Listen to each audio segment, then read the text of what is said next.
फाल्गुन मास कथा अध्याय 4।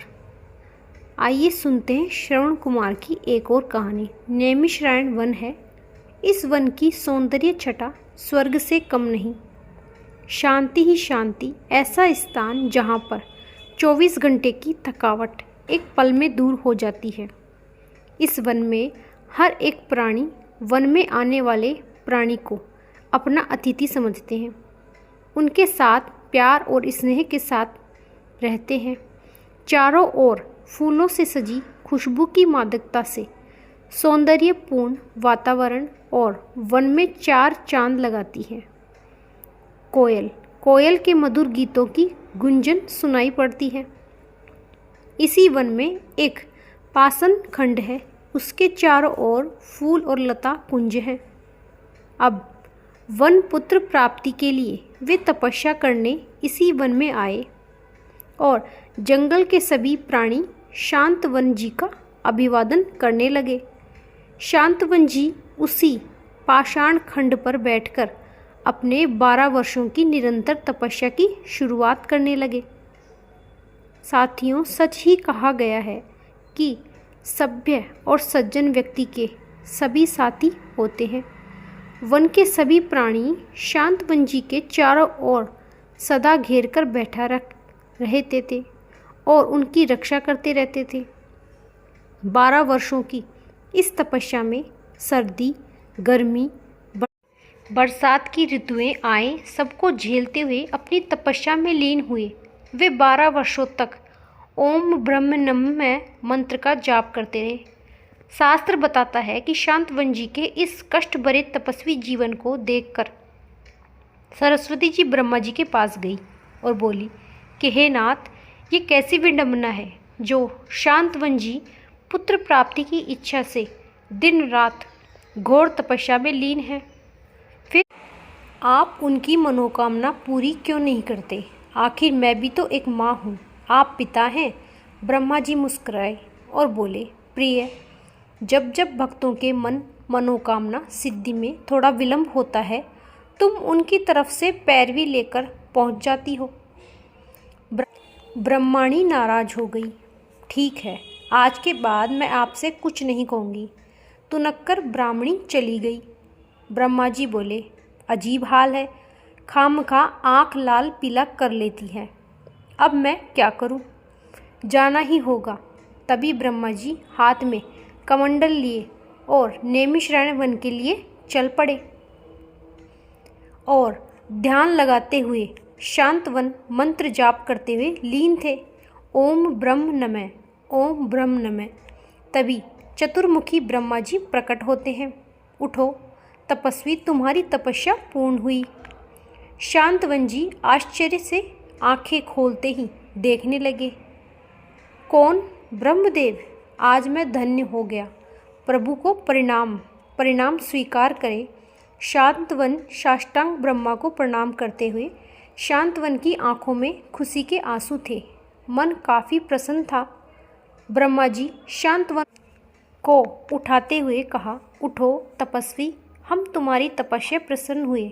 अब तुम इच्छा अनुसार वर मांग लो। प्रभु, आप तो अंतर्यामी हैं, आपसे क्या छुपा है? ब्रह्मा जी मुस्कुराए। तपस्वी, तुम्हारा कहना तो सही है, परंतु हमारी इच्छा है कि एक बार तुम्हारे मुख से तुम्हारी इच्छा को सुनूं। सातवन जी बोले, प्रभु, अगर ऐसी ही बात है तो आप हमें पुत्रवान होने का आशीर्वाद दें। ब्रह्मा जी बोले, तुम्हारी तपस्या अवश्य पूर्ण होगी तपस्वी, परंतु एक शर्त है। अभी शांतवन जी की इच्छा को हल्का चोट लगी। कौन सी शर्त प्रभु? कैसी शर्त? मेरे पुत्र प्राप्ति के लिए आपको हर मंजूर प्रार्थना सुननी पड़ेगी। तब ब्रह्मा जी बोले, सुनो तपस्वी, जिस घड़ी तुम पुत्र रत्न को प्राप्त करोगे, उसी क्षण तुम्हारे नेत्रों की ज्योति खत्म हो जाएगी। अपने पुत्र का मुख दर्शन नहीं कर पाओगे। यदि यह शर्त तुम्हें स्वीकार है तो जाओ, इसी वर्ष तुम अपने पुत्र की किलकारी सुनोगे। शांतवन जी पुत्र प्राप्ति का आशीर्वाद सुन कठिन बंधन को तो भूल गए और उन्होंने हंसते हंसते कहा, यह शर्त हमें स्वीकार है, भगवान, मुझे आपका बंधन स्वीकार है। मुख दर्शन ना कर पाऊंगा तो क्या हुआ, उसकी किलकारी, हंसना रोना तो सुन पाऊंगा, पुत्रवान तो कहलाऊंगा।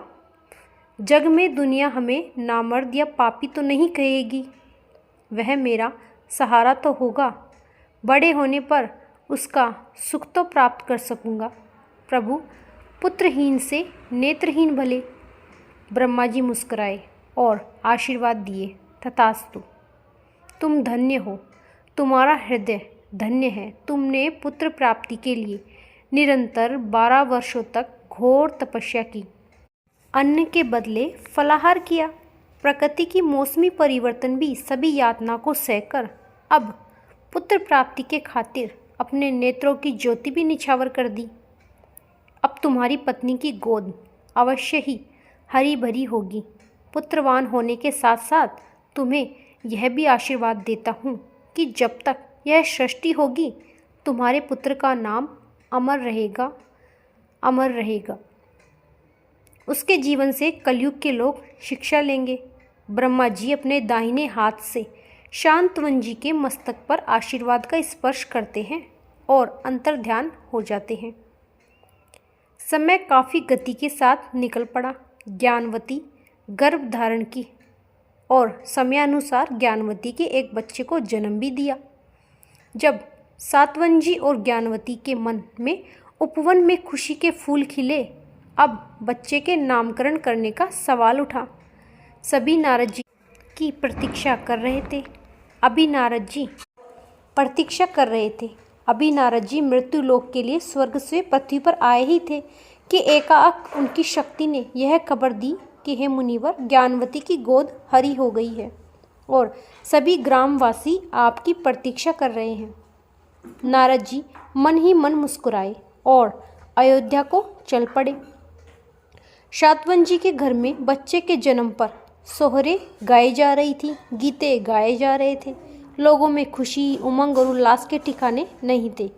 तभी नारायण नारायण नारद जी ने अपनी बाड़ी की धुन पर बजाते हुए शांतनु जी के घर में प्रवेश किया।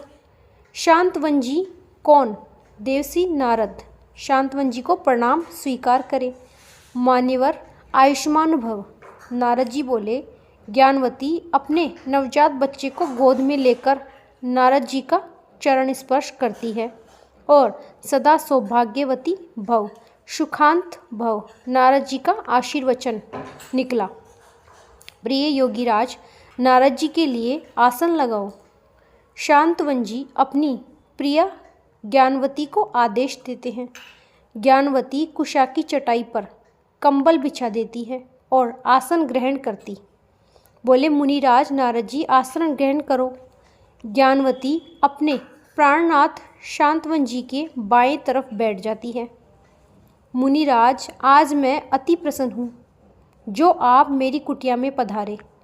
हम सभी आपका ही इंतजार कर रहे थे। आपकी कृपा दृष्टि से ही मुझे पुत्र रत्न फल प्राप्त हुआ है।